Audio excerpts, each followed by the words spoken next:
Sebelum kita memulai kegiatan, ada baiknya untuk kita berdoa terlebih dahulu demi kelancaran dan keberkahan untuk kita. Berdoa dimulai.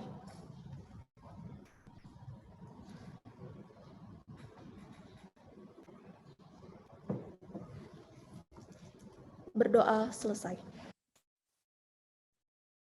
Acara kedua yaitu sambutan Kepala Stasiun Klimatologi Nusa Tenggara Timur kepada Bapak Rahmatullah Aji, dipersilakan.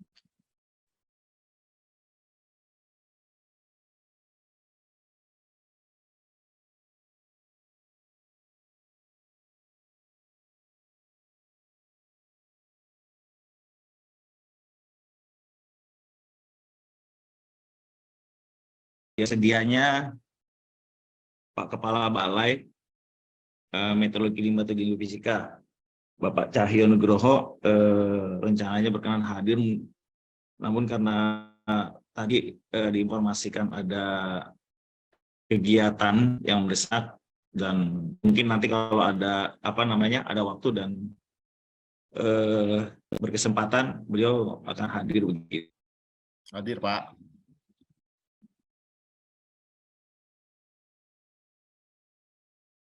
Izin Pak Kaslim, saya sudah hadir.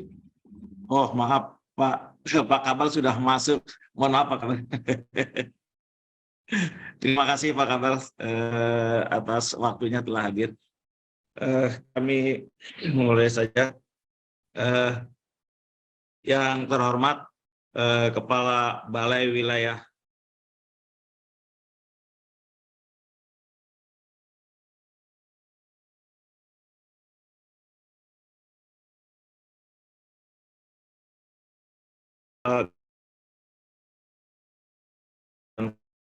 Iklim, Kedeputian Klimatologi, dan beliau juga telah hadir bersama-sama kita. Yang kami hormati Koordinator MKG Provinsi Nusa Tenggara Timur, Bapak Margiono, SSI. Yang kami hormati Bapak Kepala Dinas atau yang mewakili Kepala Dinas Pertanian Provinsi, Kota maupun Kabupaten. Yang kami hormati Pak BPBD Kota ataupun Kabupaten seprovinsi NTT, Kepala Bapak Bangda Provinsi atau yang mewakili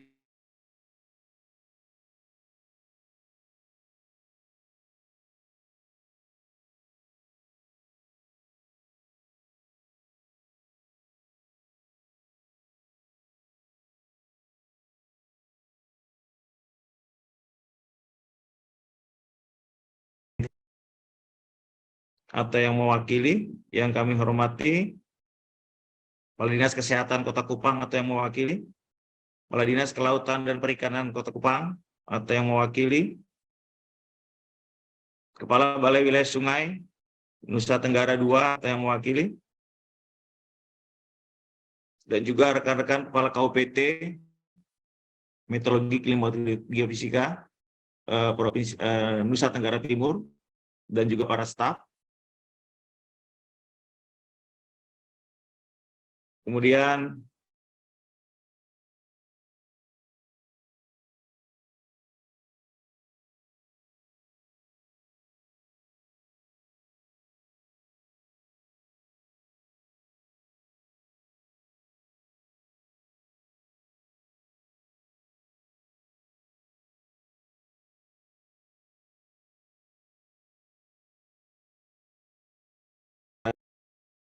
Kupang maupun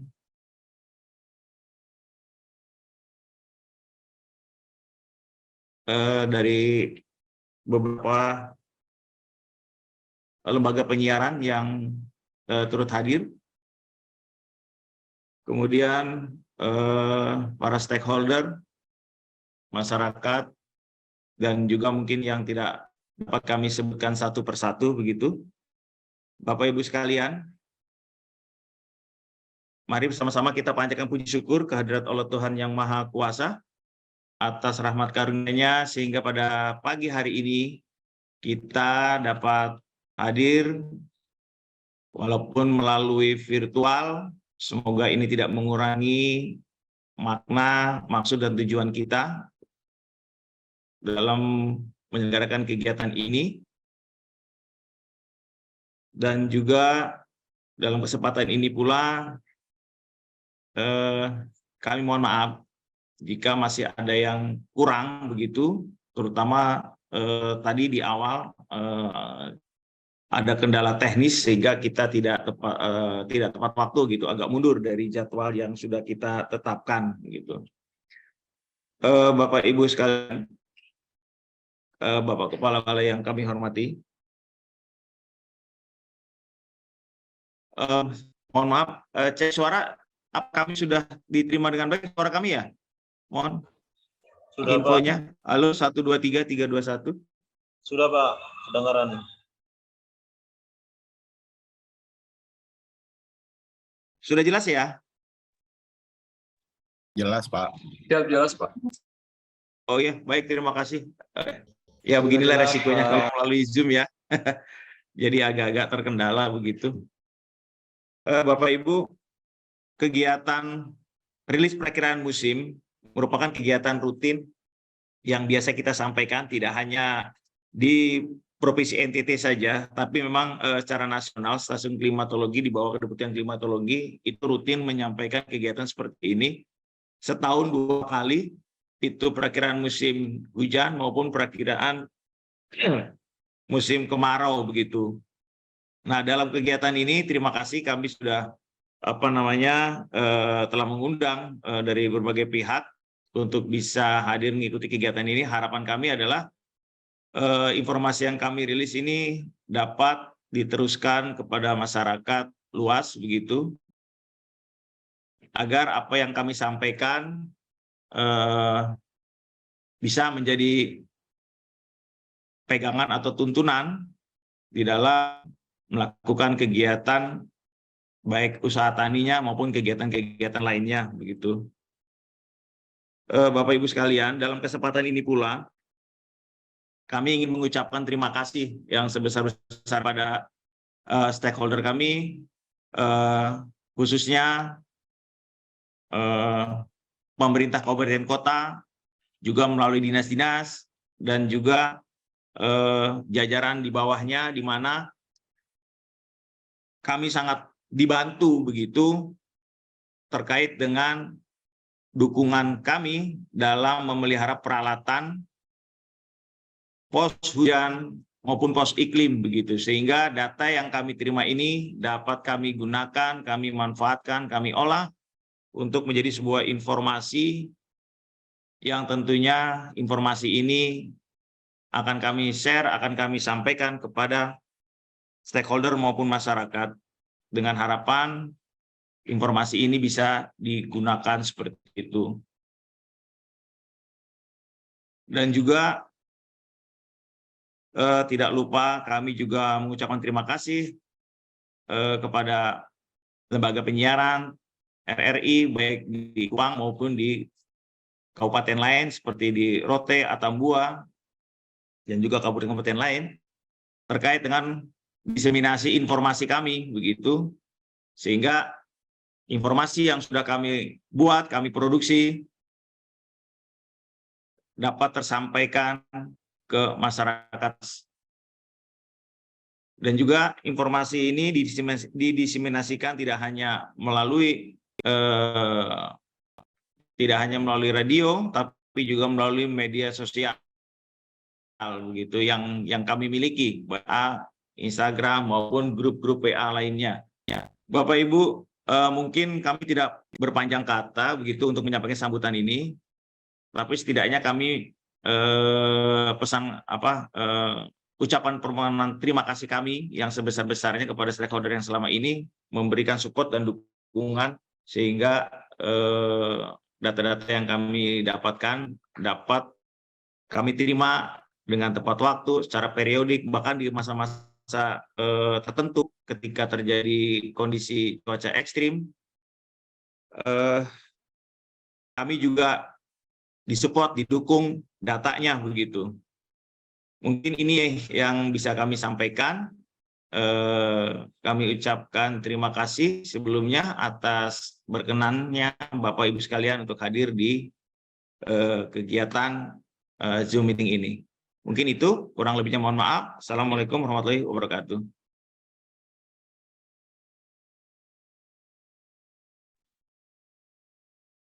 Terima kasih kepada Bapak Rahmatullah Aji atas sambutan yang diberikan.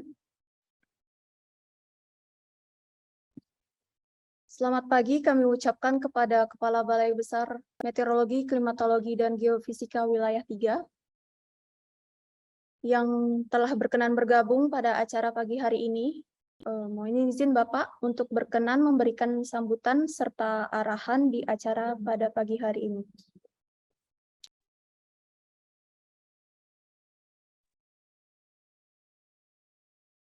Baik, terima kasih atas kesempatannya.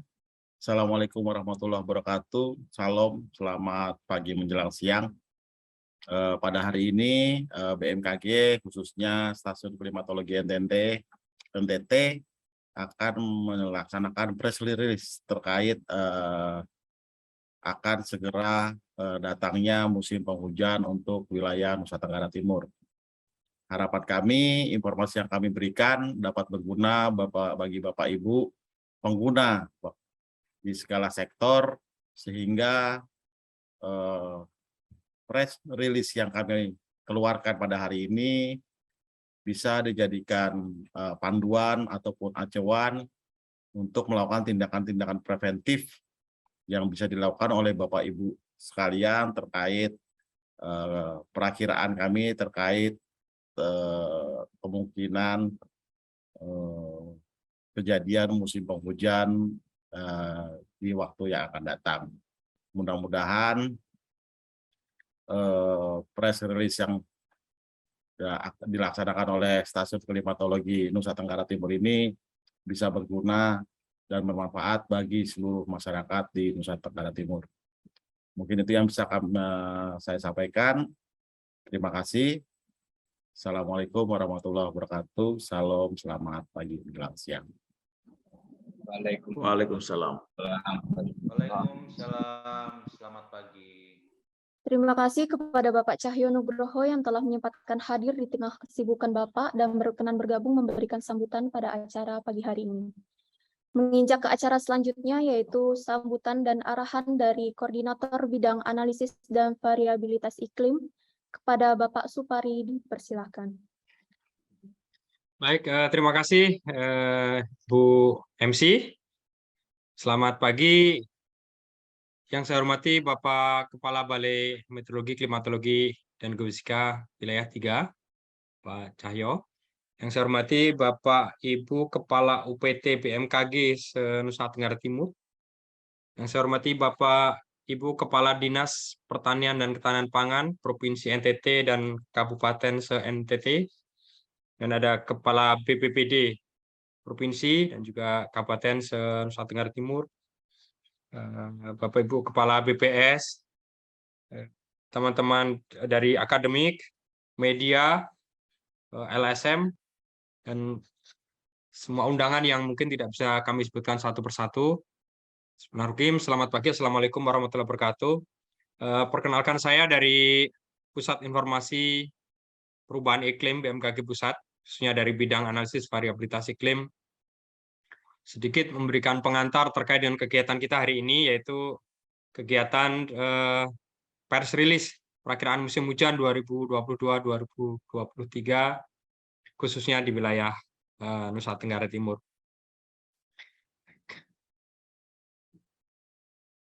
Ibu yang saya hormati,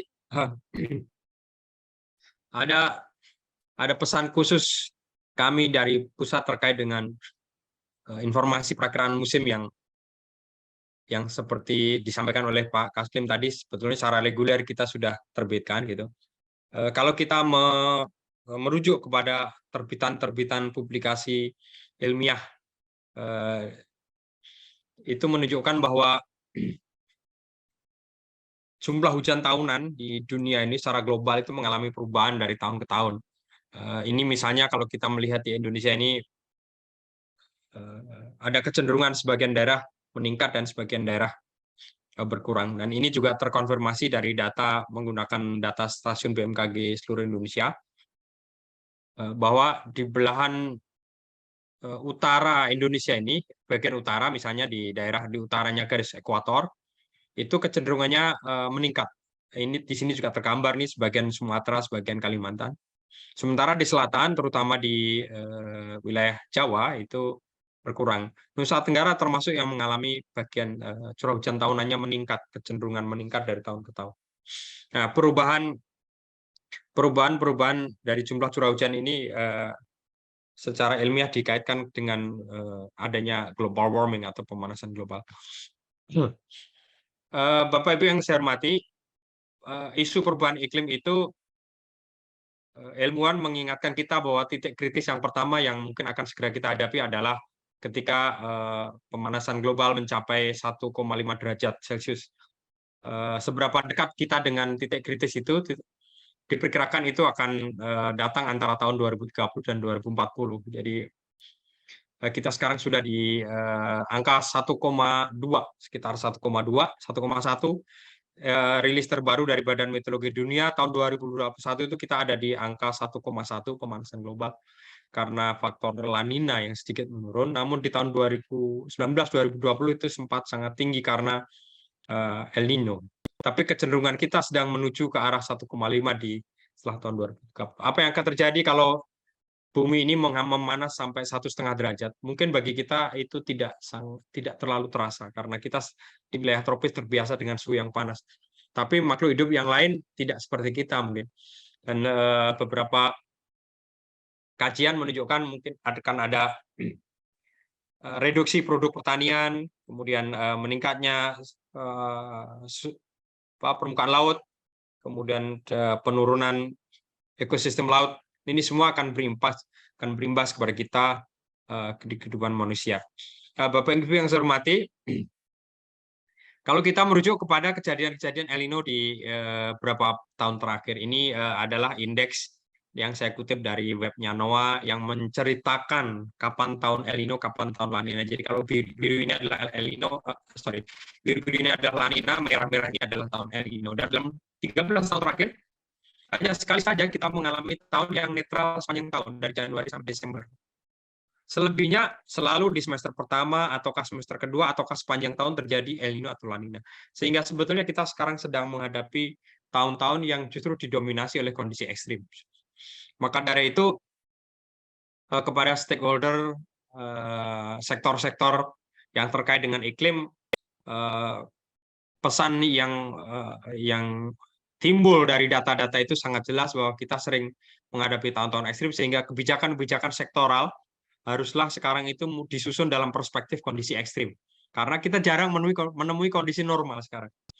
Sehingga apa yang akan disampaikan oleh teman-teman forecaster nanti terkait dengan perakiraan awal musim hujan di wilayah NTT, yang mungkin juga akan ada informasi-informasi terkait dengan ekstrimnya seperti apa, awal musimnya seperti apa. Nah, kita harus mensikapinya dalam perspektif kondisi ekstrim. Untuk itu, terakhir saya menyampaikan apresiasi kepada tim forecaster iklim Staklim NTT yang akan segera merilis perakiraan musim, dan mengharapkan stakeholder dapat memanfaatkan informasi ini untuk mencegah risiko atau dampak yang mungkin ditimbulkan oleh kondisi ekstrim yang memang sering kita hadapi. Demikian pengantar dari kami tim pusat.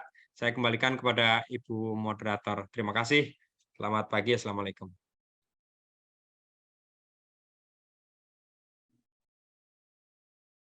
Terima kasih kepada Bapak Supari yang telah menyempatkan hadir di tengah kesibukan Bapak dan berkenan bergabung memberikan sambutan sekaligus arahan pada acara hari ini.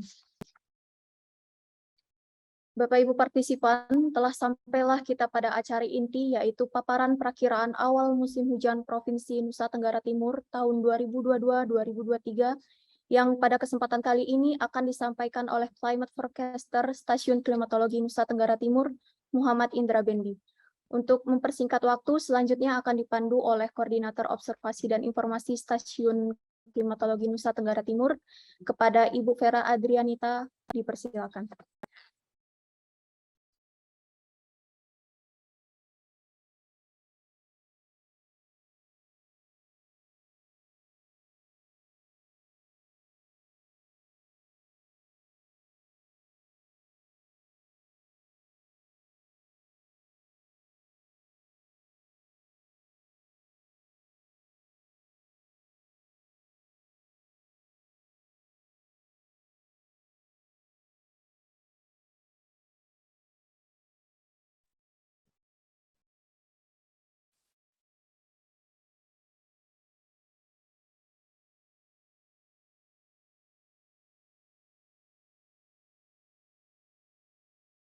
Baik, terima kasih atas kesempatan yang diberikan kepada saya. Selamat pagi, Bapak Kabal, wilayah 3, kemudian Pak Supari dan para undangan.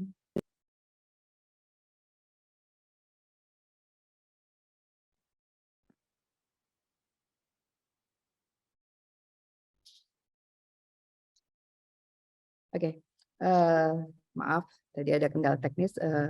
Kami ucapkan selamat pagi Bapak Kabal, Bapak Supari dan para undangan yang telah bersedia hadir dan join di dalam Zoom meeting ini. Perkenalkan, saya Vera Adrianita. Saya akan memoderatorin sesi ini. Jadi sesi inti ini akan terbagi menjadi 2, yaitu paparan perakiraan musim hujan 2022-2023 yang akan disampaikan oleh Saudara Indra Bendi. Dan kemudian sesi keduanya adalah tanya jawab. Dan nanti sebelum paparan selesai, Bapak Ibu para undangan juga boleh mengajukan pertanyaan di chatbot. Kemudian ketika selesai paparan juga dibolehkan untuk raise hand dan saya persilakan untuk bertanya langsung. Jadi untuk kesempatan pertama, saya serahkan ke Saudara Indra Bendi untuk memulai paparannya. Kami persilahkan.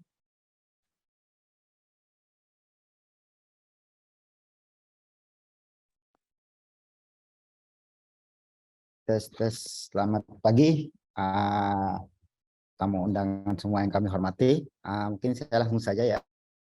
Sebelumnya, apakah suara saya terdengar jelas, Bapak Ibu semua?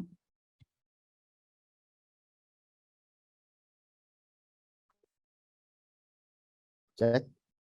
Oke, saya izin share materi.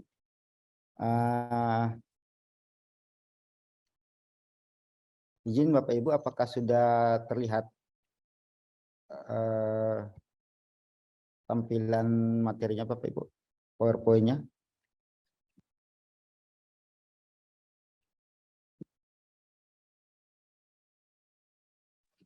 Sudah. Oke, baik. Jelas, Pak Indra. Baik, terima kasih Pak.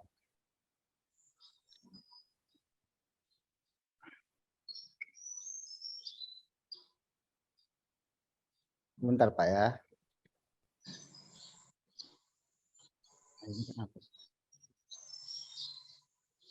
Enggak, yang saya enggak aktif ya. Oke.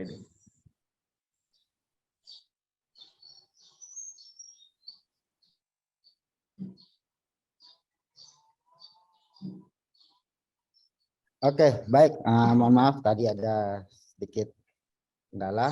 Jadi sebelumnya kita akan Stasiun Klimatologi Jepang akan merilis perakiraan musim hujan 2022-2023 Provinsi Wilayah Nusa Tenggara Timur, di mana dalam press release kali ini akan sedikit berbeda dari tahun-tahun sebelumnya karena perakiraan musim hujan tahun ini kita menggunakan zona musim yang baru. Nanti akan kita bahas bersama. Selanjutnya adalah pokok bahasan. Di sini yang akan kita bahas bersama yaitu adalah yang pertama evaluasi musim kemarau 2022, dinamika atmosfer dan lautan, sedikit perkenalan tentang zona musim 9120, yang berikut perakiraan musim hujan 2022-2023 dan yang terakhir adalah kesimpulan.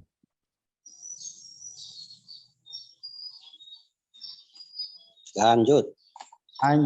Oke. Yang pertama adalah evaluasi musim kemarau 2022 Provinsi Nusa Tenggara Timur. Jadi sebelum kita beranjak ke perakiraan musim hujan untuk 2020-2023, mungkin perlu sedikit kita mengetahui bersama soal musim kemarau yang sekarang sedang terjadi ini.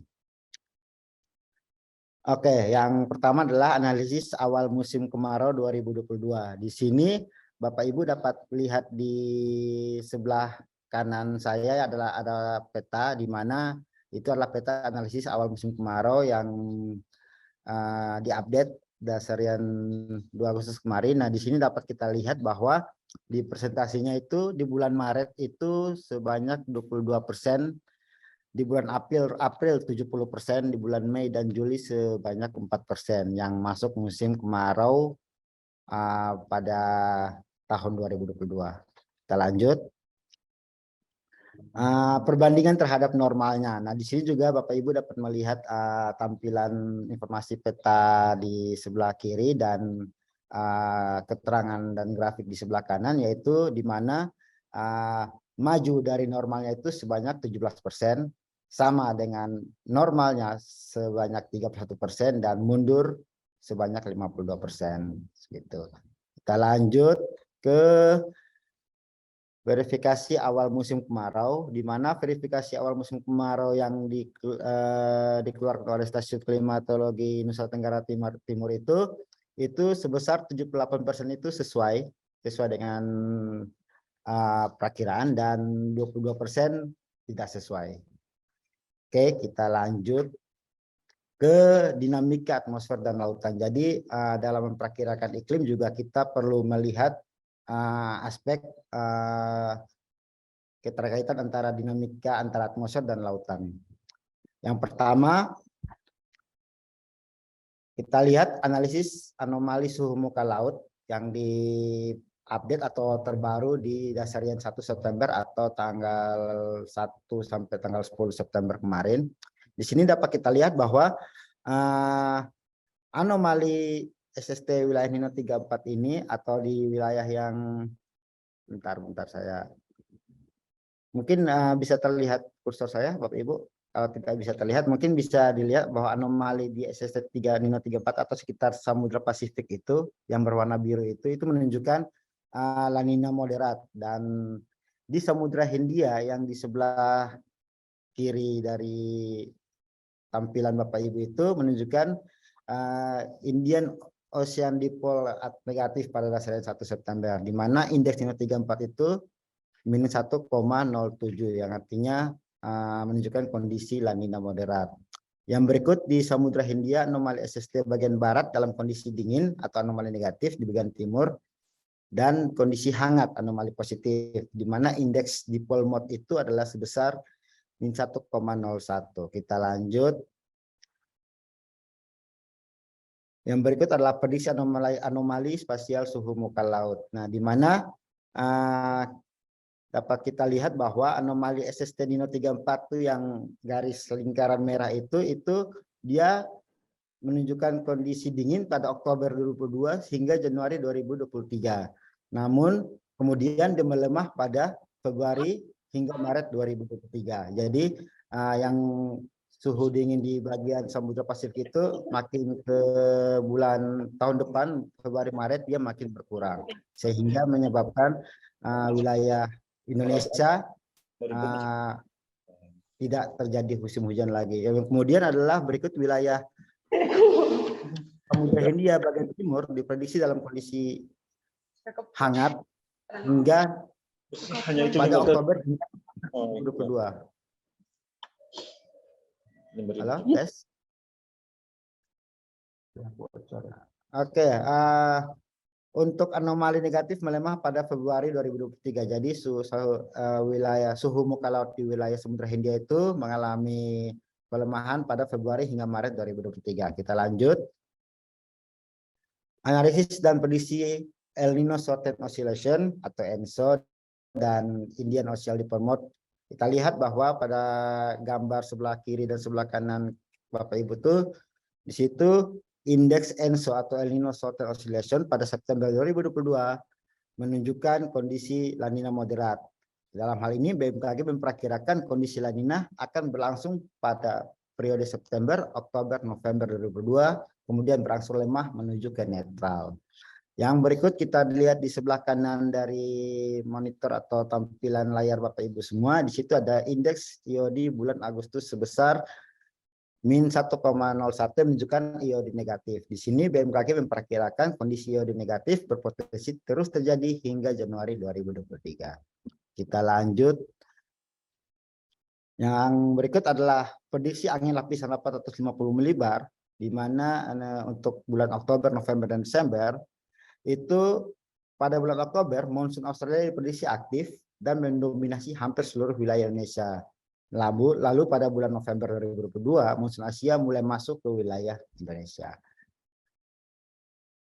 Oke, kita lanjut. Yang berikutnya adalah sedikit perkenalan soal zona musim 9120.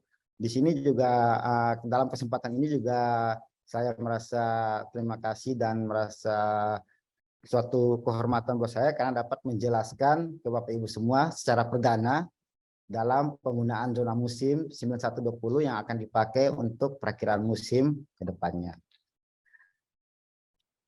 Mari kita berkenalan dengan zona musim 9120 itu. Jadi, zona musim adalah daerah atau wilayah yang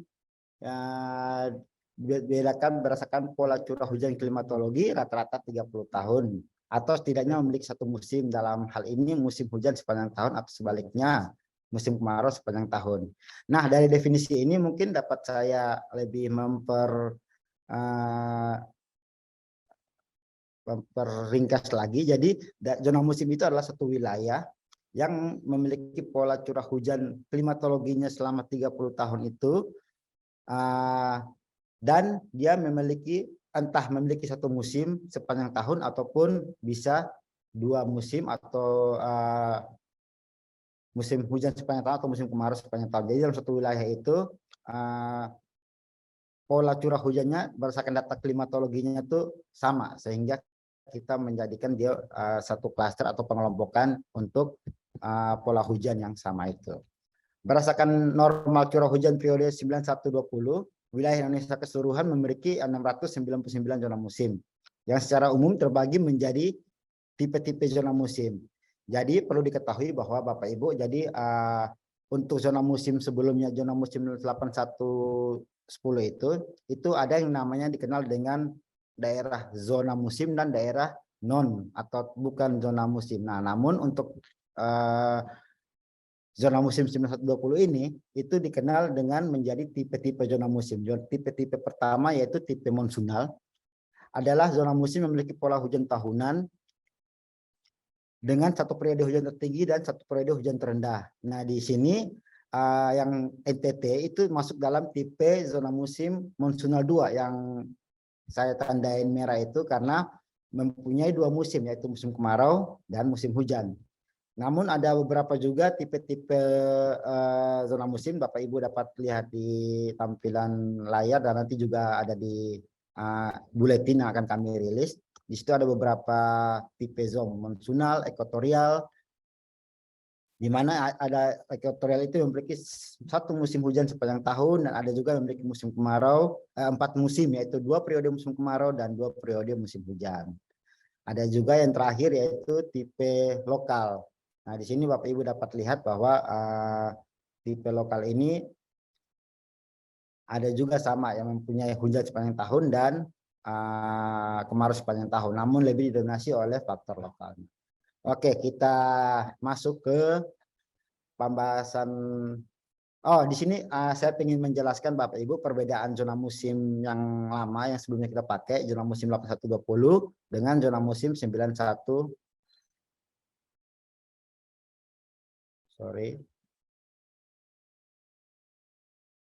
Dengan zona musim 9120, di mana Bapak Ibu dapat lihat bahwa zona musim 8120 ini memiliki 23 zona musim, sedangkan zona musim 9120 lebih banyak, yaitu menjadi 28 musim, di mana ada beberapa wilayah yang kami pecahkan untuk dengan tujuan wilayah tersebut sudah tidak relevan lagi dalam keadaan sekarang gitu. Sehingga semakin kita pecah, maka diharapkan perakiraan iklim atau perakiraan musim kami yang kami keluarkan itu makin akurat. Kita lanjut ke perakiraan musim hujan 2022-2023. Yang pertama adalah perakiraan awal musim hujan 2022-2023. Di sini Bapak Ibu dapat lihat di sebelah kiri tampilan layar kita itu ada peta, di mana peta perakiraan awal musim hujan 2022-2023 yang sudah menggunakan zona musim 9120. Jadi di NTT itu ada sebanyak 28 zona musim. Nah, untuk perkiraan awal musim hujan 2022-2023 Provinsi NTT itu pada umumnya jatuh pada bulan November 2022. Namun terdapat satu zona musim yang masuk awal musim hujannya lebih awal, yaitu Oktober Dasaran 3, yaitu zona musim 474. Yang Bapak Ibu bisa lihat di peta tuh dia warna hijau sendiri di sekitar daerah Manggarai dan sebagian Manggarai Utara dan Manggarai Selatan. Oke, ini untuk perakiraan awal musim hujannya. Kita lanjut ke perakiraan perbandingan awal musim hujan 2022 terhadap normalnya, yaitu data 91 sampai data 2020. Nah, di sini Bapak Ibu bisa melihat bahwa sebelah kiri Bapak Ibu itu ada peta perbandingan antara perakiraan terhadap normalnya yang kita buat. Jadi di sini berdasarkan perakiraan yang kami buat, yaitu terdapat 15 zona musim atau 53,6% itu maju dari rata-ratanya. Dan 10 zona musim atau 10 zona musim itu sama dengan rata-ratanya. Jadi pada umumnya wilayah NTT atau perakiraan musim hujan kita tahun ini itu maju dari normalnya dan mundur sekitar 3 zon dari. Oke, kita lanjut ke perakiraan sifat hujan musim hujan tahun 2022-2023. Nah, dari tampilan peta di sebelah kiri Bapak Ibu semua itu dapat Bapak Ibu lihat bahwa itu didominasi oleh warna kuning, di mana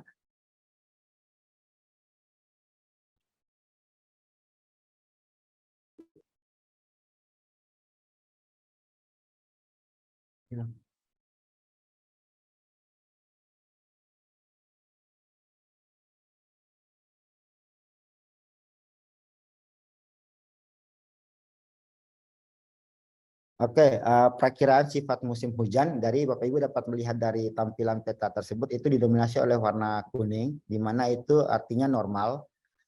Jadi perakiraan sifat musim hujan 2022-2023 untuk Provinsi NTT itu sebanyak 24 zona musim atau 85,7% itu berada pada sifat hujan normal, dan 4 zona musim sekitar 14,3% dari 28 zona musim itu memiliki sifat hujan bawah normal.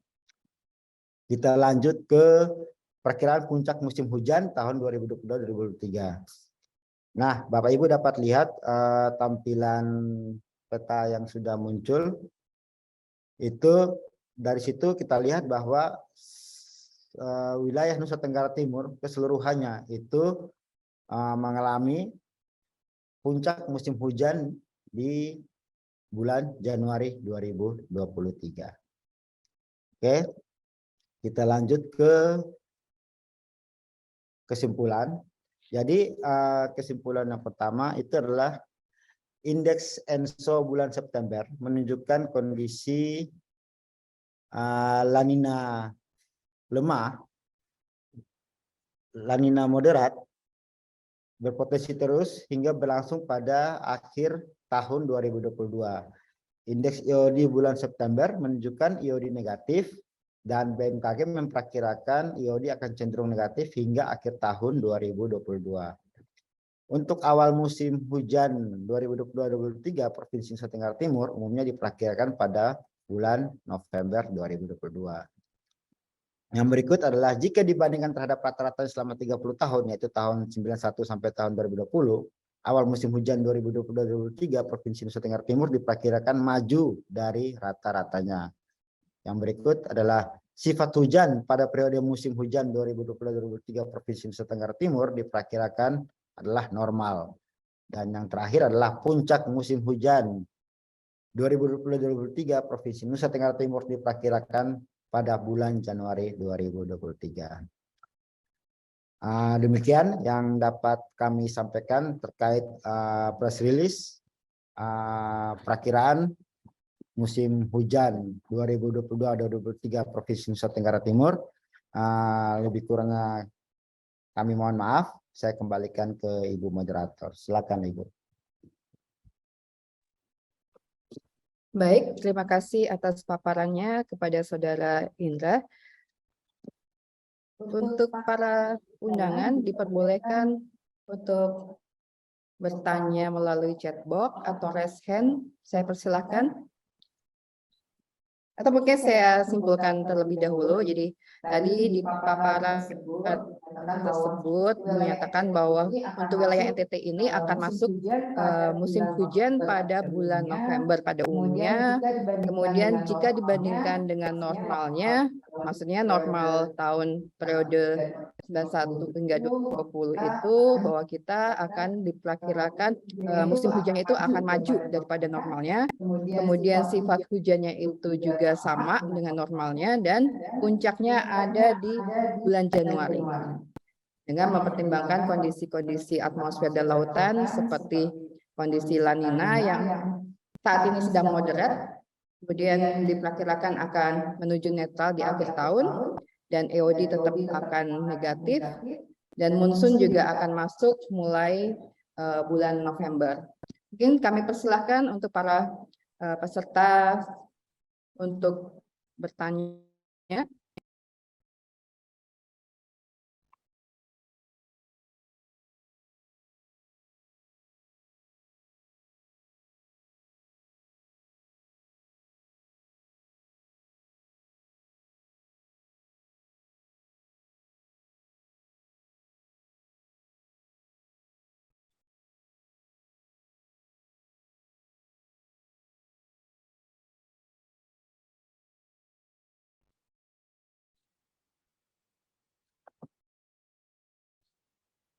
Apakah ada yang ingin bertanya secara langsung juga boleh?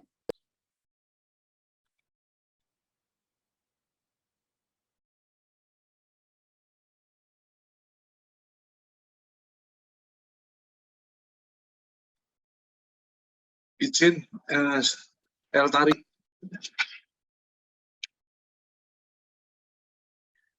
Assalamualaikum warahmatullahi wabarakatuh.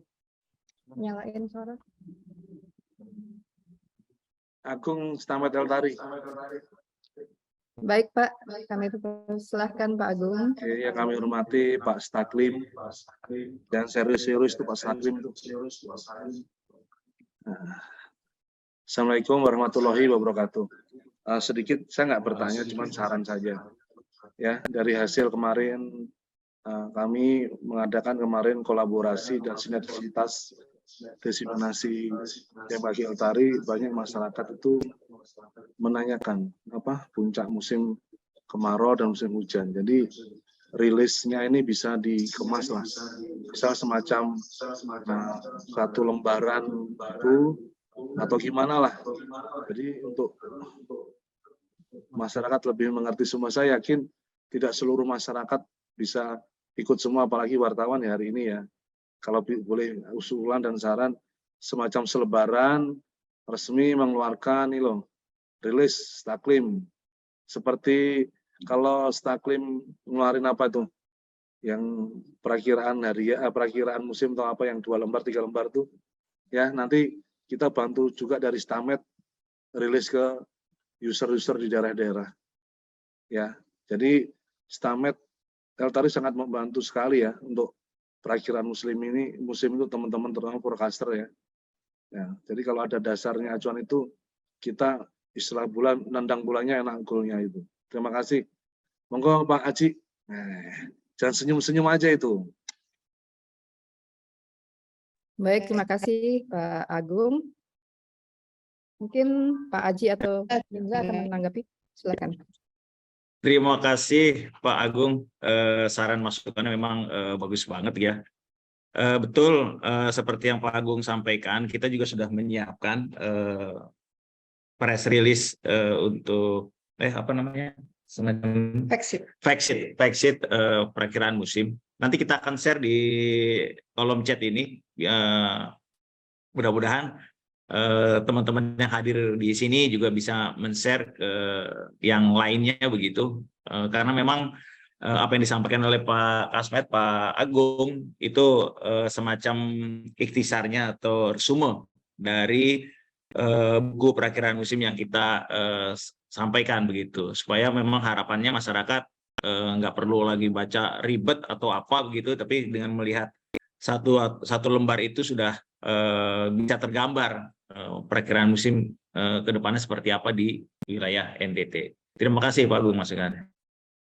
Terima kasih Pak Taslim. Oh, satu lagi Pak Taslim Saudara Indra mau menambahkan? Sedikit Mbak Vera, sedikit. Jadi dari press release ini mudah-mudahan kalau misal ada koreksi dari teman-teman Staklim atau dari Jakarta, bisa koreksinya bisa lebih cepat gitu ya. Jadi apa untuk menginformasikan kita juga lebih mudah. Jadi misal perakiraannya maju atau mundurnya dan sebagainya, kita juga cepat memberikan informasinya. Ya, jadi kalau ada perubahan yang signifikan terhadap rilis hari ini, ya informasinya bisa lebih cepat diinformasikan ke kita seluruh UPT di wilayah NTT. Jadi kita saling mengawal dan menjaga informasi yang kita keluarkan UPT itu utuh itu sampai di bawah. Terima kasih. Baik Pak Agung, terima kasih. Jadi saya menambahkan juga.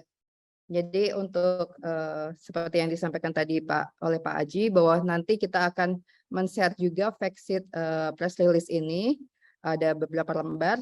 Itu di dalamnya juga kita sampaikan mengenai detail perakiraan musim hujan kemarin dan evaluasi untuk musim kemarau kemarin. Seperti itu. Jadi mungkin saya tambahkan juga bahwa puncak musim kemarau itu kemarin terjadi di bulan Juli hingga Agustus, dan memang berdasarkan observasi memang puncak musim ini bergeser dari Agustus menjadi bulan Juli, seperti itu.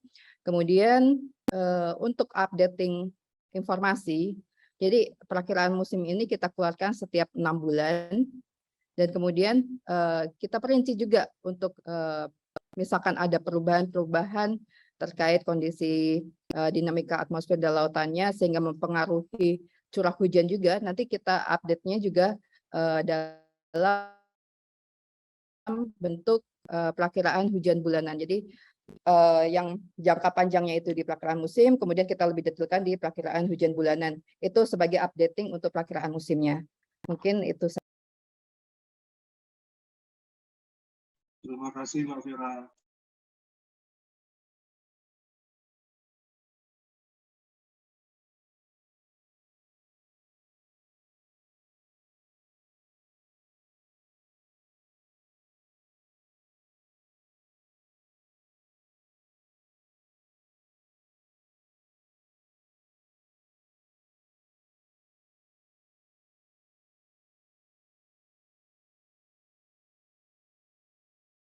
Silahkan, misalkan dari teman-teman dari Dinas Pertanian, dari akademisi, BPBD, jika misalkan masih ada yang belum jelas, ini juga masih ada Pak Supari dari pusat, mungkin misalkan ada pertanyaan terkait perubahan iklim yang tadi disampaikan juga boleh.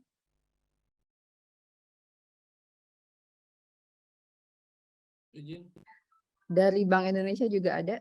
Biasanya kita bertemu setiap 3 bulan. Mungkin ada pertanyaan-pertanyaan dari Bank Indonesia juga.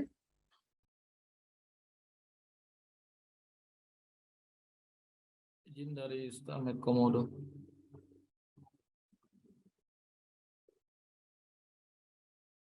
Izin dari BMKG Manggarai Barat. Mau bertanya?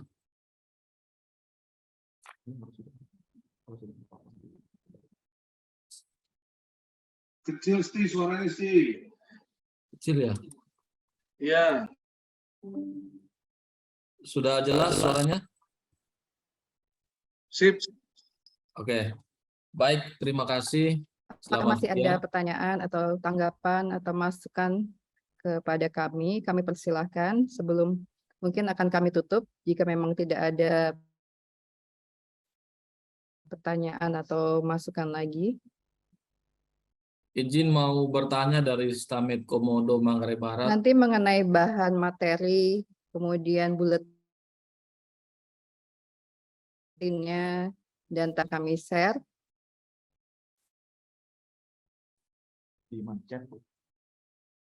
Boleh mungkin operator bisa membagikannya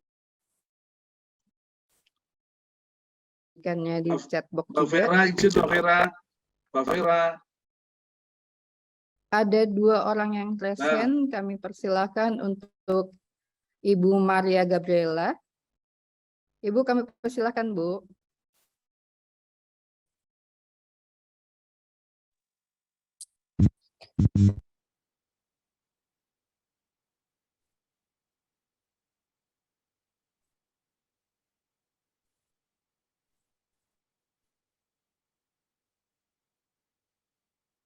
Ibu Maria, Suaranya tidak ada.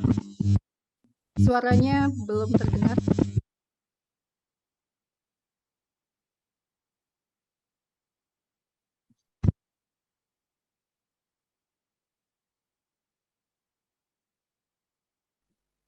Ini apakah dari sini tidak terdengar atau Nggak ada kedengar Mbak Vera. silakan.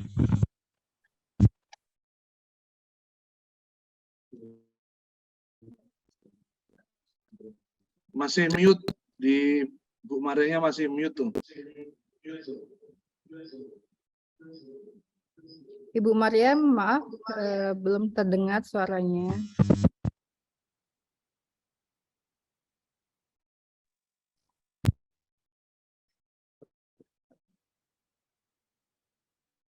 Ibu Maria, mohon maaf, coba di-unmute.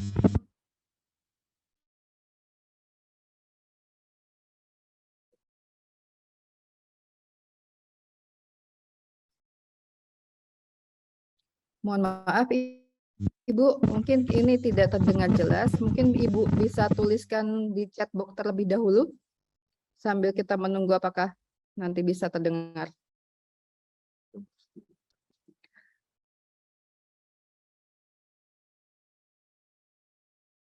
Baik, untuk Ibu Maria bisa pertanyaan atau masukannya bisa ditulis di chat box saja. Untuk yang berikutnya, kami persilakan untuk Kasmet Manggarai Barat, Labuan Bajo, silakan Pasti. Ya, izin. Suaranya jelas ya? Bagus Jelas, pasti, Pak. mantap. Oh, baik. Terima kasih. Selamat siang Bapak Ibu semuanya dan teman-teman sekalian. Izin bertanya terkait dengan pembagian zona musim, terkait dengan zona. Dari tadi penjelasan tadi mungkin agak sedikit ada perubahan. Selama ini kita tahu ada sekitar 23 ya untuk zona musim di NTT, tetapi tadi dari paparan Pak Indra ada sekitar 28 ya pembagian itu. Nah, untuk wilayah Manggarai Barat sendiri tadinya itu sekitar 3 zona musim dan saat ini hanya 2, yaitu Manggarai Barat bagian tengah sama Manggarai Barat sekitar Kepulauan Taman Nasional Komodo, sekitar Pulau Padar, Pulau Komodo dan Labuan Bajo dan Manggarai Barat bagian selatan. Nah, ingin bertanya dasar dari pembagian wilayah itu seperti apa, atau apakah dalam beberapa tahun ke belakang sudah terdapat data-data bahwa terdapat kesamaan pola hujan atau musim yang ada di wilayah tersebut, sehingga dari 3 zona musim didirikan 2 dan dengan wilayah-wilayah tersebut. Terus yang berikut terkait dengan fenomena La Nina. Kita ketahui bahwa sudah 3 tahun berturut-turut terjadi fenomena La Nina. Nah, ke depan perakiraannya seperti apa? Tadi disampaikan bahwa menuju ke netral di awal musim tahun 2023. Nah, apakah menuju ke netral itu akan terjadi netral dan akan diikuti oleh fenomena balasannya El Nino atau tidak? Karena kita ketahui bahwa berdasarkan data atau historinya kalau setelah fenomena La Nina akan diikuti dengan atau tahun berikutnya akan diikuti dengan El Nino. Mungkin ini bisa, apakah sudah ada perkiraannya, kalaupun terjadi bisa disampaikan juga sehingga bisa diantisipasi oleh stakeholder yang ada. Mungkin itu saja dari saya. Terima kasih. Baik, terima kasih Pak Asti. Jadi pertanyaannya ada dua mengenai perubahan ZOM dan yang kedua adalah apakah nanti La Nina ini akan diikuti El Nino atau seperti apa? Mungkin saya persilakan Saudara Indra untuk menjawab. Baik, selamat pagi Pak Asti. Apakah suara saya terdengar? Ya, jelas. Ya, jadi untuk pertanyaan Pak Asti ini sebenarnya mumpung ada Pak Supari di sini, jadi kita bisa sama-sama diskusi. Jadi dalam pembuatan zona musim 91-20 ini, itu kami dengan tim pusat, daerah semua daerah yang tim pusat itu kita melakukan persiapan itu sejak awal tahun ini. Sebenarnya tim pusat dari awal tahun kemarin, cuma untuk melibatkan UPT itu dari awal tahun 2022. Jadi dalam proses pengelompokan zona musim yang tadinya 23 menjadi 28 itu yang pertama untuk zona musim 91-20 ini menggunakan data normal 91-20 disandingkan atau diblendingkan atau di mix lah ya itu dengan data grid, data chips yang resolusinya 5 km. Jadi dari data pos hujan kami itu yang kami punya data 91-20 di blending dengan data satelit yang resolusinya 5 km. Nah, itu menghasilkan nilai-nilai cluster. Nilai-nilai cluster itu adalah nilai-nilai pengelompokan pola hujan berdasarkan dari data-data tersebut. Nah, di situ menghasilkan dengan menggunakan beberapa metode. Kebetulan kalau di NTT sendiri kami menggunakan metode Cummins. Nah, itu menghasilkan 28 pembagian clustering. Nah, dalam pembagian 28 clustering itu juga selain memperhatikan data, di situ kami juga melihat keadaan topografinya gitu. Jadi seperti contoh, mohon maaf, kalau Bapak Ibu lihat di tampilan layar yang sudah saya share screen ini, kelihatan tidak ya? Oh maaf, saya belum share screen. Jadi saya coba share Mungkin screen. bisa. Belum Bang Indra. Oh ya, sorry. Saya pikir saya sudah asik menjelaskan, ternyata belum. Oke, sudah tampil Bapak Ibu ya? Ya. Mantap. Nah, di sini di layar Bapak Ibu tuh terlihat peta zona musim 81-90 sama 91-20. Nah, di mana kita memperhatikan juga pasti kita juga selain berdasarkan data grid dan data curah hujan selama 30 tahun yang kami punya, juga di situ kita pengelompokan berdasarkan topografi. Jadi di mana Bapak Ibu dapat lihat di sebelah kiri zon lama dan sebelah kanan zon baru itu kami melakukan pemisahan di wilayah dari yang tadinya 242 itu kita membagi menjadi 2 wilayah lagi, jadi pesisir utara dan pesisir tengah. Dataran tengah, dataran tinggi. Nah, karena memang berdasarkan data klaster atau data normal pun itu juga ada perbedaan curah hujan yang signifikan, ditambah dengan topografi yang antara 464 di zona musim baru itu 920 dan 474 itu, sehingga makin membuat yakin kita bahwa oh ya ini harus dipisahkan gitu, tidak bisa disatukan lagi seperti zona musim yang lama. Jadi kurang lebih begitu pasti. Jadi ada beberapa wilayah yang kami tambah, dan untuk Manggarai Barat sendiri memang untuk berdasarkan data juga di sekitar Manggarai Barat bagian timur ke sini yang agak ke dataran tinggi itu memang curah hujannya berbeda dengan daerah Manggarai Barat yang di sebelah barat sampai dengan Kepulauan Padar dan lain-lain itu pasti. Jadi memang dari situ juga dari data dan dari topografi juga memang membedakan bahwa memang wilayah tersebut harus dibagi lagi seperti itu. Dan yang terakhir terkait zona musim ini mungkin bisa ditambahkan sama Pak Supari nanti jika masih ada kekurangan atau penyampaian dari saya, karena kami kerjanya tuh bersamaan antara tim pusat dan tim daerah. Nah, di samping itu juga mungkin untuk metode, alur dan data dan penjelasan lain-lainnya itu akan kami rilis jurnal ilmiah itu yang akan dirilis dari tim UPT kami dengan tim pusat itu mungkin sekitar semester depan gitu pasti. Jadi ketika kalau jurnal ilmiah sudah jadi, nanti akan kami share untuk jadi siapa tahu bisa jadi ini bisa jadi acuan untuk dalam menjelaskan soal zona musim ke stakeholder terkait. Jadi mungkin kurang lebih itu pasti yang bisa saya jelaskan soal zona musim. Berikutnya terkait tadi pertanyaan pasti soal perakiraan La Nina Pak ya. Nah, jadi berdasarkan jadi di klimatologi itu biasanya tiap 10 hari kita diupdate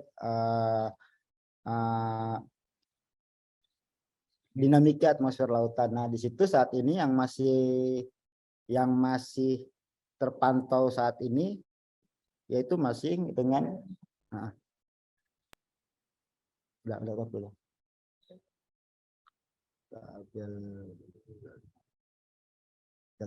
Nah, ini pasti bisa melihat bahwa prediksi ENSO-nya itu di JFM ya. Itu berkisar min 0,10 gitu.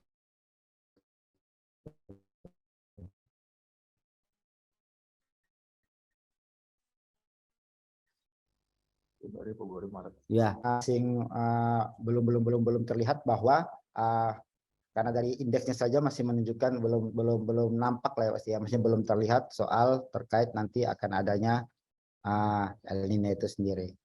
Mungkin itu saja, mungkin mau silakan ditambahkan Pak Supari terkait zona musim dan La Ninanya, kami persilakan. Baik, Ya, Pak terima Supari, kasih. kami persilakan kalau ada tambahan. Ya, makasih Mbak Vera, Mas Indra. Secara umum sudah lengkap ya. Hanya menambahkan bahwa penyusunan zona musim yang baru 91/2020 itu memang menghasilkan secara nasional kan menghasilkan jumlah zona musim yang jauh lebih banyak, dari 342 menjadi totalnya sekarang 699.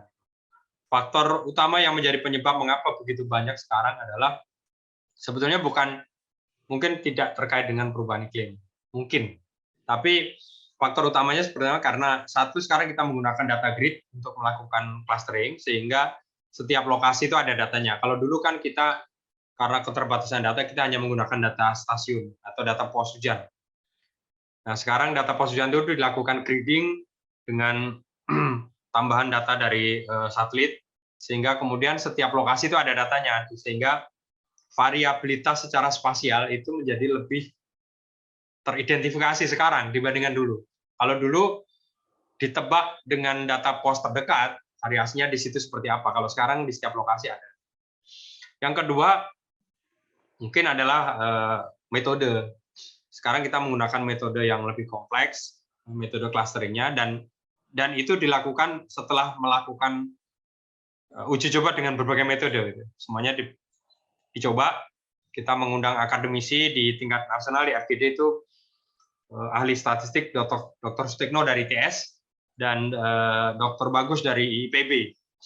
Dua-duanya bahkan bukan hanya menjadi narasumber,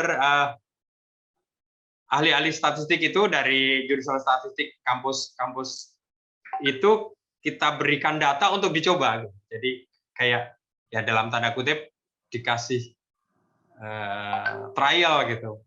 Ketika mereka mempropos metode itu bukan sekedar konsep, tapi kita berikan datanya untuk diolah.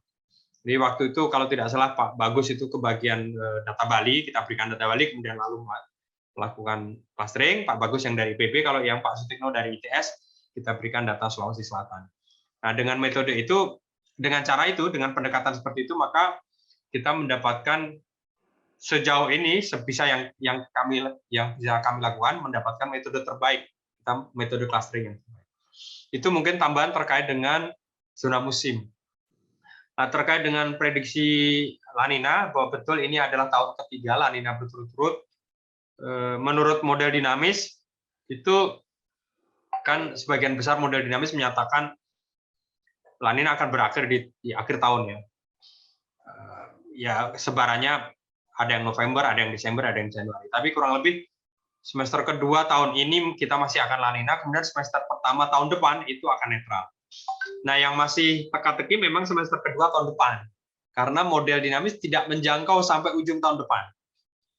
Tidak menjangkau sampai ujung tahun, sehingga kita itu memang masih dalam tahun detik menduga-duga semester kedua 2023 itu akan seperti apa. Hanya saja kalau sekarang mendasarkan pada model statistik yang kita lakukan itu tahun depan akan netral, baik di semester 1 maupun semester 2. Tapi tentu saja kita tahu bahwa semester kedua itu ketidakpastiannya lebih tinggi. Karena apa? Karena ya perakiraannya jangka panjang. Yang sudah kita tahu adalah tahun 2024 sebetulnya, Bapak Ibu, tahun 2024 itu kecenderungannya akan panas karena ada Pilpres. Ya, demikian Mas Indra dan Mbak Vera. Terima kasih. Ya, terima kasih Pak Supari atas tambahannya. Jadi memang kita ini untuk ZOM baru ini ada sedikit perubahan di sebagian besar itu ada di Manggarai, kemudian di Alor, Sumba, dan bagian kabupaten dan TTU itu yang signifikan berubahnya seperti itu. Tadi sudah disampaikan oleh Pak Supari bahwa ini adalah hasil dari grading dengan data satelit, jadi itu yang membuat perbedaannya. Kemudian juga La Nina kita perkirakan untuk semester depan itu masih dalam kondisi netral. Baik, mungkin itu sudah menjawab pertanyaan Pak Sti. Kemudian kita lanjut ke pertanyaan dari UMK Sumber Timur. Jadi pertanyaannya dikatakan bahwa puncak musim hujan pada bulan Januari, namun SST di perairan Indonesia menghangat dari bulan Oktober hingga Desember dan mulai normal pada bulan Januari, dan dikatakan bahwa pada bulan Februari hujan berkurang. Dan kalau tidak salah dengar mulai musim kemarau, mohon penjelasannya Pak. Mungkin bisa langsung dijawab oleh Saudara Indra.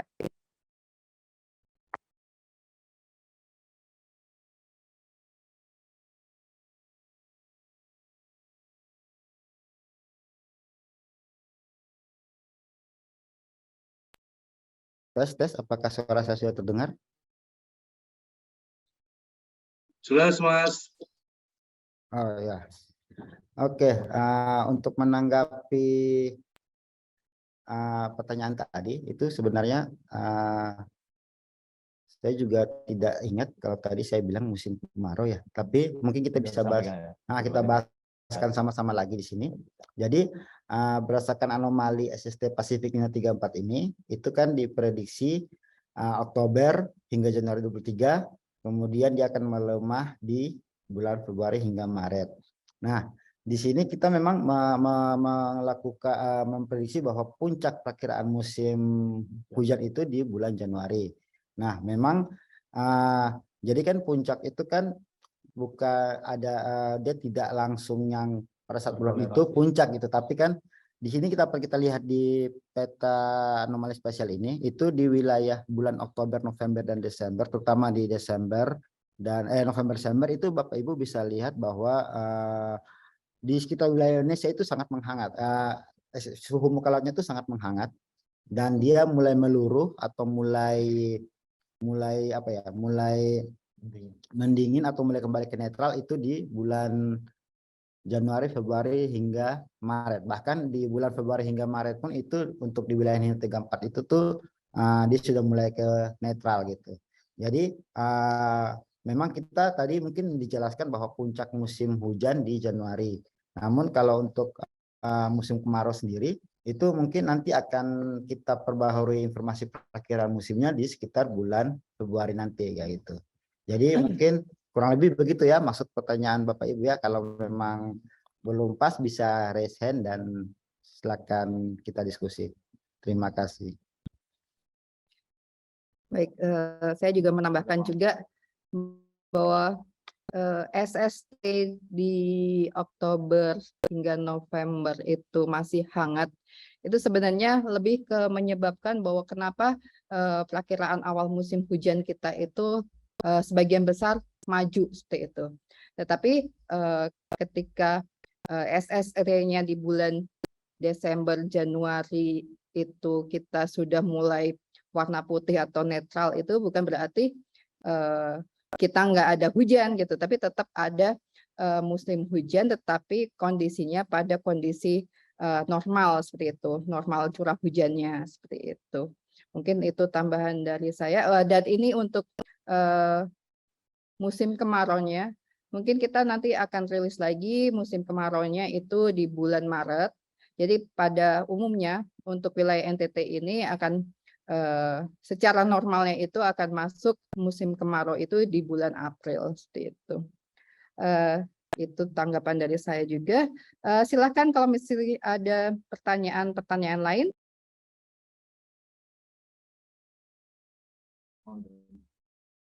Tadi Ibu Maria tadi belum ada di chat box ya pertanyaannya.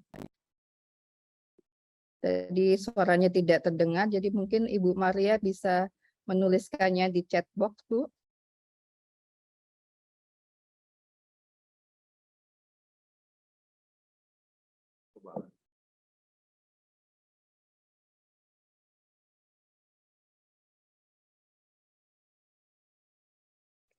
Apakah teman-teman masih ada pertanyaan lagi?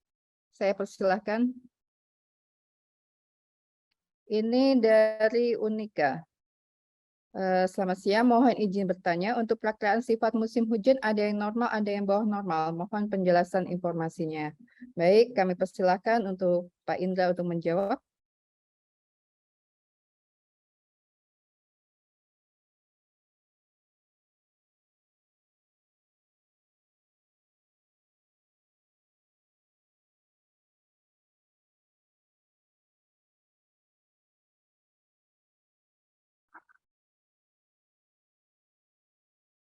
Oke, baik. Jadi definisi atas normal, normal dan bawah normal itu seringkali kita ketika informasi yang kita keluarkan pasti kita selalu melampirkan keterangan atas normal, bawah normal dan bawah normal. Jadi di sini saya coba jelaskan. Jadi di sini ada definisi ya. Mungkin screen saya sudah terlihat. Di sini ada saya lampirkan beberapa definisi dari atas nama itu. Jadi atas nama itu adalah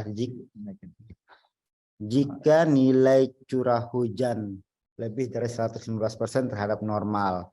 Dan normal itu adalah nilai curah hujan antara 82% hingga 100% terhadap normal. Jadi gini, konsepnya gini, misalkan saya punya nilai 100. 100 itu saya anggap adalah normalnya gitu. Normal dari data atau data dari suatu wilayah yang saya punya, misalkan 100.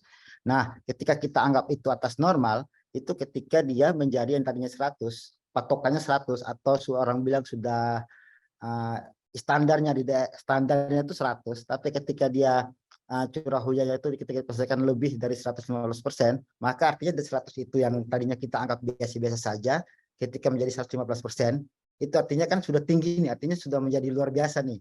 Nah, itu kita anggap dengan sifat hujan atas normal. Jadi misalkan hujan di suatu wilayah itu selama musim hujan tuh mungkin rata-rata 100 saja, tapi tiba-tiba ada satu kejadian yang dia tinggi lagi menjadi 150 atau 100 lebih. Nah, itu kan yang tadinya 100 beberapa tahun atau 10 tahun terakhir 100 tapi tiba-tiba naik lebih. Nah, itu kita sebut dengan sifat hujan atas normal. Nah, begitu juga dengan sebaliknya normal. Misalkan daerah Kota Kupang ini contohnya ini misalkan curah hujannya itu selama musim hujan itu mungkin seratusan milimeter selama 1 bulan. Namun tiba-tiba ada satu kondisi atau satu fenomena yang akhirnya menyebabkan bahwa hujan itu mungkin berkurang gitu, mungkin El Nino kayak gitu.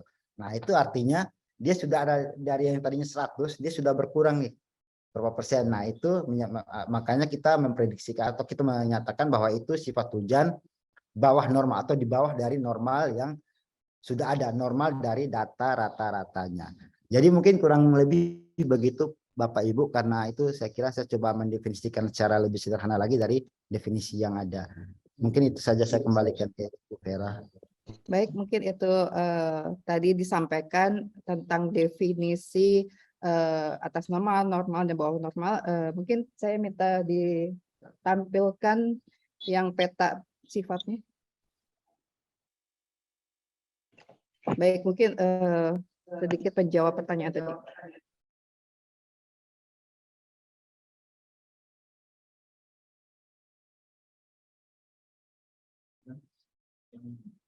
Sifat. Ya.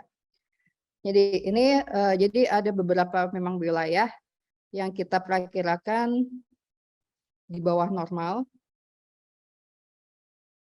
yaitu sekitaran Sumba, kemudian Sabu dan Rote. Jadi memang dengan melihat kondisi dinamika atmosfer lautan tadi, bahwa kita ke depannya itu adalah bersifat netral tadi SST-nya yang di sekitaran Indonesia. Jadi melihat dengan kondisi lokalnya sendiri, ya. Jadi melihat dari kondisi lokalnya bahwa secara normalnya memang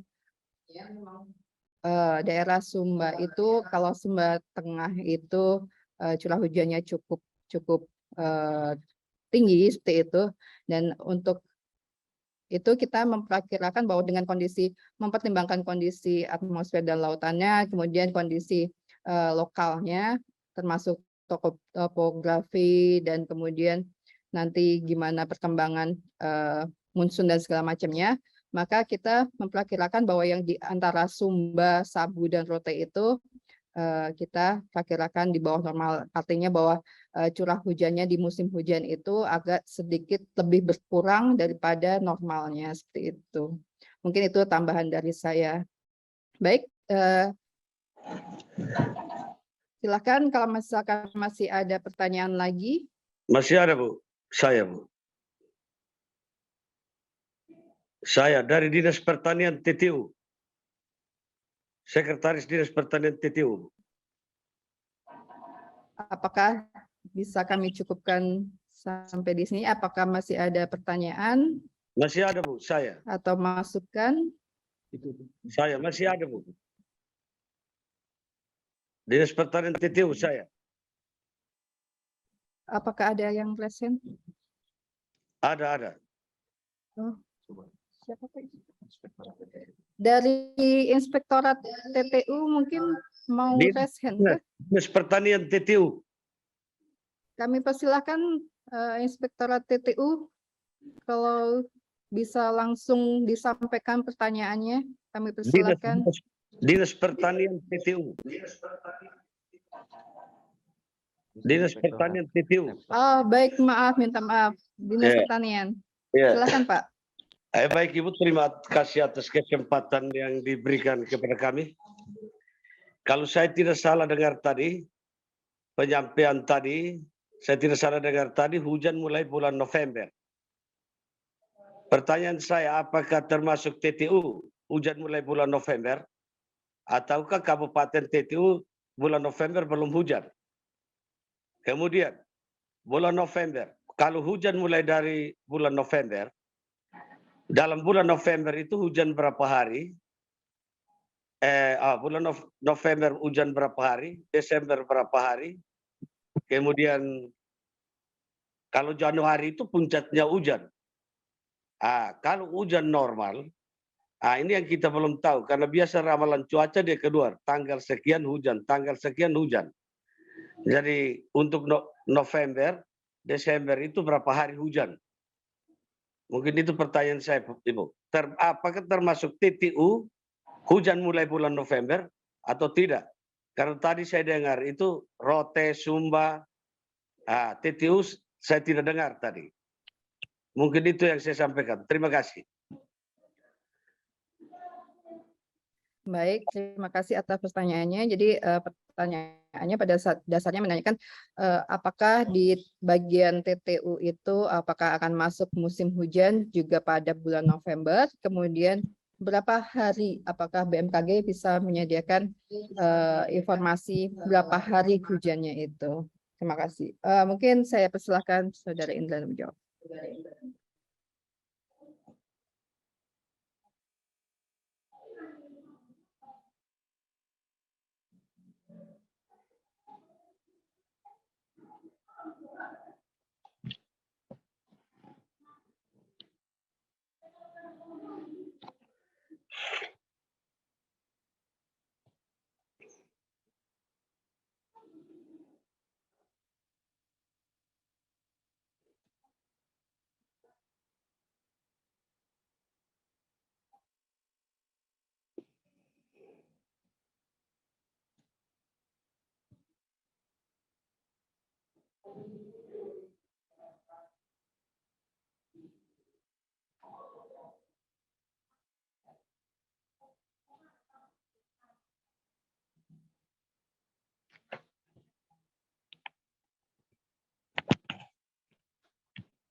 Apakah suaranya terdengar?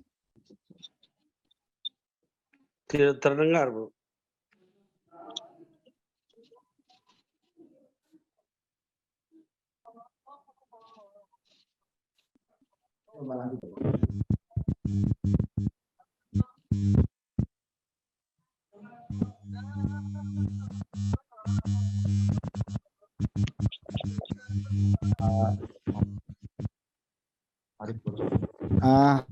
Jadi di wilayah TTU itu saya coba lanjutkan. Di situ terdapat jadi satu kabupaten TTU terdapat bagian-bagian dari 3 zona musim, yaitu zona musim 486, 482 dan 491. Jadi sebagian nih. Nah, dari peta itu Bapak bisa lihat di Pulau Timur itu yang Kabupaten Timur Tengah Utara, Bapak bisa lihat di wilayah Bapak itu masuk di wilayah mana? Kan 486, Bapak bisa lihat keterangannya di bawah tuh. 486 itu Kupang bagian timur laut, Timur Tengah Selatan bagian utara, dan Timur Tengah Utara bagian barat.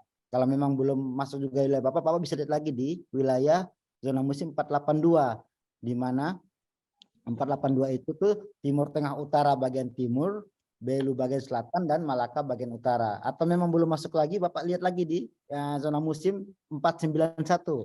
491 itu Timur Tengah Selatan bagian timur, Timur Tengah Utara bagian selatan, dan Malaka bagian selatan. Jadi kurang lebih begitu Bapak. Kalau dalam jadi dari 486, 492, 491 itu masuk di